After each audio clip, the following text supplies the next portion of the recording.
사랑하는 성도 여러분, 주님의 이름으로 사랑하고 축복합니다. 이번 주는 한가위 명절을 하루 앞둔 주일입니다. 어쩌면 벌써 마음은 고향에 가 있고 손에는 선물 꾸러미가 들려 있을지도 모르겠습니다.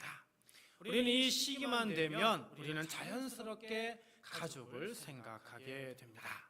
누군가는 오랜만에 만날 부모님과 자녀를 떠올리며 기대와 설렘을 느낄 것이고, 또 다른 누군가는 이미 떠내보낸 가족을 그리워하며 가슴속 깊은 자리를 만지게 될 것입니다. 그리고 어떤 가정은 갈등과 거리감 속에서 여전히 회복되지 않은 마음의 틈을 품고 있을지도 모릅니다. 이럴 때 우리에게 한 가지 질문이 찾아옵니다. 우리 가정은 지금 무엇 위에 서 있는가? 카카오 브런치 플랫폼에 행복한 가정이 바로 천국이다, 이런 이 글 중에 이런 글이 실려 있습니다. 가정을 선택하는 사람은 없다. 가정은 신이 주는 선물이다. 그렇습니다. 가정은 우리가 고른 관계가 아니라 하나님께서 우리에게 선물로 주신 관계입니다. 때로는 기쁨으로, 때로는 눈물로 하나님이 우리를 다듬으시고 사랑을 배우게 하는 장소, 그것이 바로 가정입니다. 그러므로 우리는 가정을 바로 세워야 합니다. 그렇다면 어떻게 우리의 가정을 다시 세울 수 있을까요? 말씀을 준비하다 보니 디모데후서의 말씀을 보게 되었는데요. 이 디모데후서 1장의 말씀에서 가정을 다시 세우는 영적 진리 3가지가 찾을 수 있었습니다. 하나님은 지금도 가정을 찾고 계십니다. 하나님이 일하실 수 있는 가정, 그리고 기도가 살아있고 사랑이 흐르며 그리고 믿음이 계승되는 가정을 찾고 있습니다. 오늘 말씀을 통해 우리 가정이 진정으로 회복되고 세워지기 위해 우리가 붙들어야 할 것이 무엇인지를 다시 마음에 새기게 되길 간절히 바랍니다. 첫 번째로, 가족은 끊임없는 기도로 세워져야 합니다. 사랑하는 성도 여러분, 명절이 다가오면 우리는 자연스레 가족을 먼저 떠올립니다. 함께 나누는 음식과 오가는 선물, 따뜻한 안부 인사와 웃음 섞인 대화들, 참 따뜻하고 귀하고 소중한 시간입니다.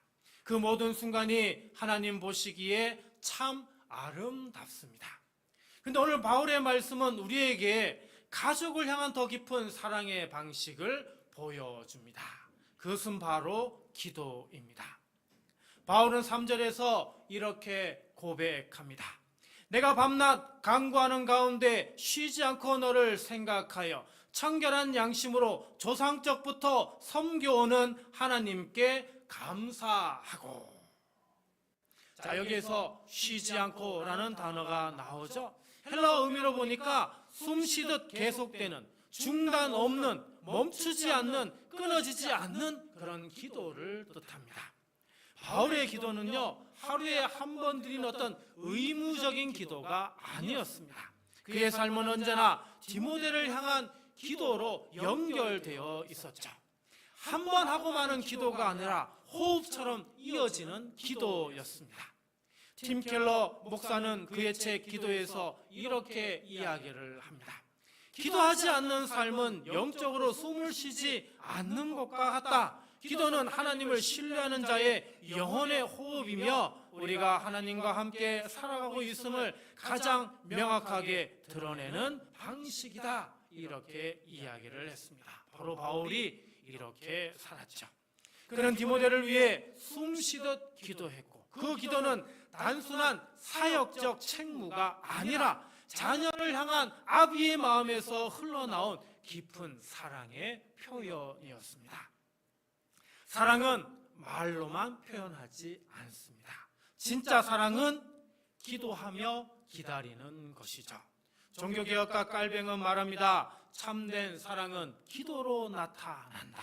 우리가 어떤 일을 위해 진심으로 기도한다면 그 사람은 우리의 마음 깊은 곳에 새겨져 있는 것이다 라고 이야기했죠. 사랑하는 성도 여러분, 여러분은 지금 누구를 위해 기도하고 계십니까? 기도는 사랑의 무게입니다. 기도는 우리의 마음과 관심을 보여주는 척도입니다. 그러므로 바울처럼 자녀를 위해 기도하십시오. 그리고 사무엘처럼 성도를 위해, 그리고 어려운 이웃을 위해 기도하십시오. 사무엘상 12장 23절입니다. 나는 너희를 위하여 기도하기를 쉬는 죄를 여호와 앞에 결탄코 범하지 아니하고 선하고 의로운 길을 너희에게 가르칠 것인즉. 기도하지 않는 것이 뭐라고요? 죄랍니다. 사무엘은 얼마나 기도에 진심이었는지 바로 이 말씀을 통해서 우리는 잘 알 수 있습니다. 역사 속 기도의 힘은 또 있습니다. 초기 교회의 기틀을 마련한 신학자 어거스틴. 그는 젊은 시절 방탕과 쾌락에 깊이 빠져 있었습니다. 그의 어머니 모니카는 이런 아들을 위해 무려 30년간 눈물로 기도를 했죠. 그 기도는 헛되지 않았습니다. 그 기도는 결국 아들을 회심하게 만들었고, 그리고 이 아들은 기독교 역사의 흐름마저 바꾸는 씨앗이 되었습니다. 한 어머니의 기도가 한 영혼을 바꾸고 한 시대의 신앙을 다시 바로 세운 것입니다. 사랑하는 성도 여러분, 명절이 되면 우리는 가족과 음식을 나누고 선물을 주고받습니다. 참 귀하고 그리고 따뜻한 일이죠. 그러나 이번 한가위는 음식과 선물, 만남으로만 지나가지 않기를 바랍니다. 오늘 말씀은 우리에게 더 중요한 선물을 권면하고 있습니다. 그게 바로 뭐라고요? 기도입니다. 가족을 위한 기도를 다시 시작하십시오. 부모는 자녀의 믿음과 미래를 위해서, 자녀는 부모의 건강과 영혼을 위해, 그리고 믿지 않는 가족의 구원을 위해 숨쉬듯 끊임없이 기도하기 바랍니다. 기도는 보이지 않지만 가정을 세우는 가장 든든한, 가장 강한 기둥입니다. 재산이 가정을 지켜주지 못합니다. 명예가 가정을 지탱해주지 못합니다. 노력도 가정을 붙들 수 없습니다. 이 모든 것들은 기도의 힘을 대신할 수 없지요. 기도가 가정을 세웁니다. 기도만이 하나님을 움직이고 가정을 붙듭니다. 오늘 여러분의 기도가 하나님의 일하심을 여는 열쇠가 되기를 주님의 이름으로 축복합니다. 그래서 이번 명절 가족을 위한 기도로 사랑을 시작하시기를 간절히 바랍니다. 두 번째로, 가족은 눈물과 그리움으로 이어집니다. 사랑하는 성도 여러분, 명절이 가까워지면 우리 마음 깊은 곳에서부터 조용한 파문이 일기 시작합니다. 보고 싶은 얼굴, 듣고 싶은 목소리, 다시 마주하고 싶은 사람들이 떠오릅니다. 그리고 어느새 우리의 눈가에 눈물이 맺힙니다. 바울도 그러했습니다. 바울은 사랑하는 디모데를 떠올리며 4절에 이렇게 말합니다. 내 눈물을 생각하여 너 보기를 원함은 내 기쁨이 가득하게 하려 함이니. 바울은 디모데의 눈물을 기억했습니다. 그 눈물은 단지 감정 표현이 아니라 신앙과 사랑의 깊은 진심이 담긴 눈물이었습니다. 눈물, 단순히 눈에서 흐르는 액체가 아니라 마음 깊은 곳에서 나오는 그리움과 관계의 갈망을 의미합니다.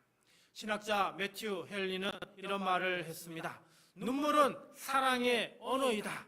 디모데의 눈물이 바울의 마음에 새겨져 그들을 더 깊은 관계로 이어주었다. 이렇게 해석을 했습니다. 그렇습니다. 눈물은 말보다 진실하고요, 고백보다 강한 관계의 끈입니다.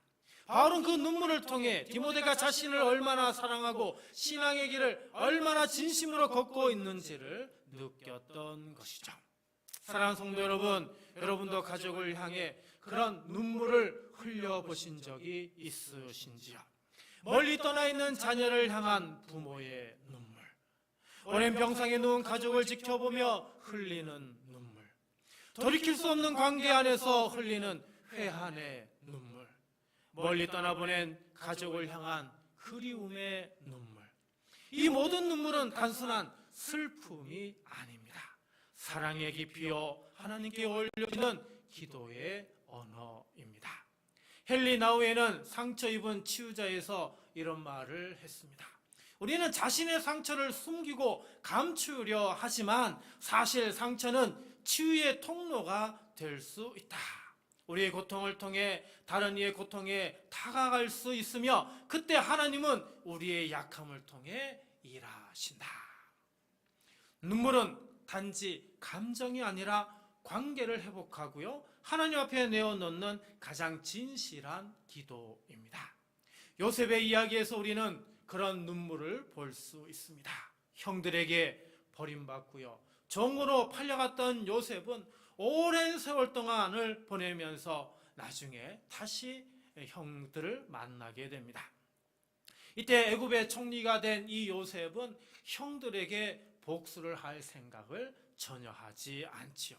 창세기 45장 2절입니다. 요셉이 큰 소리로 우니 애굽 사람에게 들리며 바로의 궁중에 들리더라. 이 요셉의 눈물은요, 과거의 상처를 씻어내고 가족을 다시 하나로 이어주는 그런 눈물이었습니다. 시편 126편 5절입니다. 눈물을 흘리며 씨를 뿌리는 자는 기쁨으로 거두리로다. 하나님은 우리의 눈물을 흘려보내지 않으십니다. 하나님은 우리의 눈물을 낭비하지 않으십니다. 그 눈물 위에 회복을 심으시고 기쁨의 열매를 맺게 하십니다.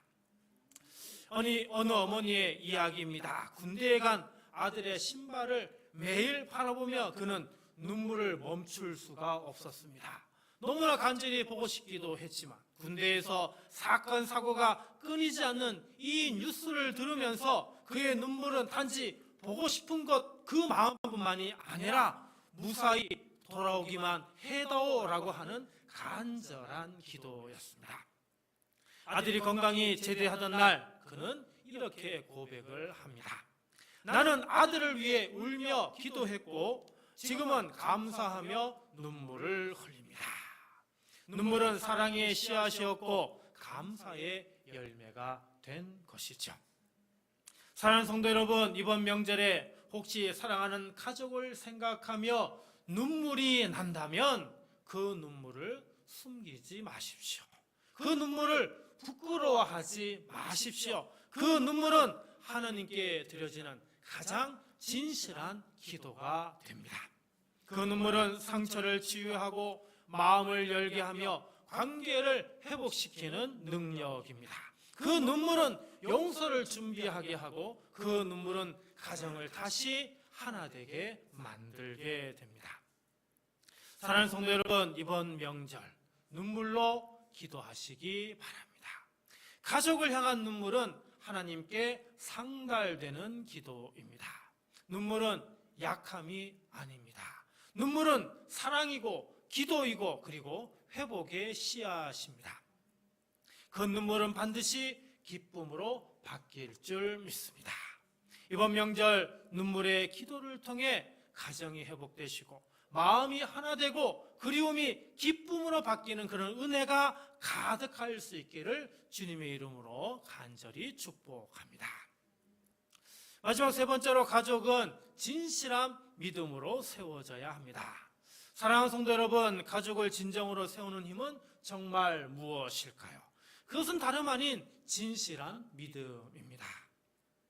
바울이 디모데를 떠올리며 5절에 이렇게 말합니다. 내 속에 있는 거짓 없는 믿음을 생각하노니 이는 먼저 내 외조모 로이스와 내 어머니 유니게 속에 있던 것이며 내 속에도 있는 줄을 확신하노라.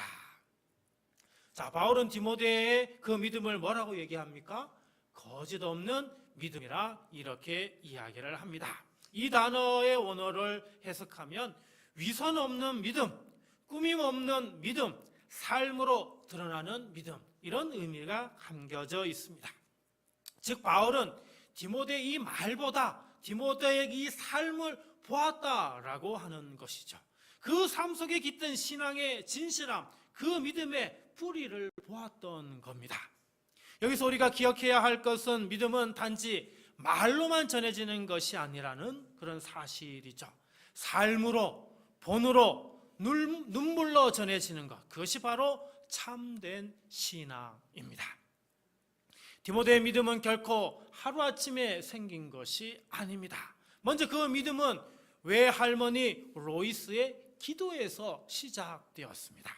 그리고 어머니 유닉의 헌신과 그리고 말씀 교육, 그리고 그의 눈물을 통해 자랐던 것이죠. 그리고 이제 디모데의 삶에 이 신앙이 깊이 뿌리 내리게 된 것입니다. 믿음은요, 가정에서 흘러가는 영적인 계보입니다. 신학자 존 스토트 목사는 이 말씀을 이렇게 주석을 했습니다. 디모데의 믿음은 가정의 신앙적 역량 속에서 길러졌다. 신앙은 교회에서만 자라는 것이 아니라 가정의 밥상머리와 기도 속에서 전승된다. 그렇습니다. 믿음은 교회에서만 자라는 것이 아니라 믿음은 가정에서 시작되고요, 그리고 가정에서 뿌리 내리는 것입니다. 오늘 우리는 우리 자신에게 물어야 합니다. 나는 자녀에게 무엇을 물려주고 있는가? 재산보다, 명예보다 더 귀한 유산, 하나님을 사랑하는 마음, 예배를 귀히 여기는 습관, 삶을 보이는 신앙을 물려줘야 하지 않겠습니까? 성경은 여호수아의 선언을 우리에게 기억하게 합니다. 여호수아 24장 15절 마지막 부분에 있는 말씀입니다. 오직 나와 내 집은 여호와를 섬기겠노라. 믿음은 개인 한 사람의 고백이 아니라 가족 모두가 함께 고백해야 할 선언입니다. 우리 집은 예배하는 집이다. 우리 가정은 하나님을 사랑하는 가정이다. 이 고백이 반복될 때 자녀들의 마음에 믿음의 씨앗이 자라고 그들의 인생 전체에 믿음의 뿌리가 내릴 것입니다. 한 가정의 이야기입니다. 매년 추석이 되면 가족이 함께 둘러앉아 먼저 예배를 드렸습니다. 처음에 어린 자녀들이 졸기도 하고 집중하지 못하고 장난을 치기도 했지만 세월이 흐르면서 아이들이 이제 예배에 온전히 참석하게 되었죠. 이 아이들이 크면서 이제 이렇게 고백을 합니다. 우리 집은 명절에 예배하는 집이야. 여러분, 믿음은 이벤트가 아니라 반복되는 기억입니다. 믿음은 특별한 날보다 평범한 날들의 누적입니다. 사랑하는 성도 여러분, 우리가 자녀에게 남길 최고의 유산은 재산이 아닙니다. 우리가 자녀에게 남길 최고의 유산은 바로 거짓 없는 믿음입니다. 그 믿음은 말씀 앞에 무릎 꿇는 부모의 모습 속에서, 기도하는 손길 속에서, 예배를 소중히 여기는 그 마음에서 자라나는 것이죠. 이번 한가위 맛있는 음식만 나누지 마십시오. 믿음을 나누시기 바랍니다. 추억만 만들지 마십시오. 예배의 기억을 심으시기 바랍니다. 믿음은 계보입니다. 믿음은 유산입니다. 믿음은 기억이 되고 기억이 인생이 됩니다. 이번 명절 우리 가정이 진실한 믿음 위에 다시 세워지는 그 은혜를 경험하시기를 주님의 이름으로 간절히 축원드립니다.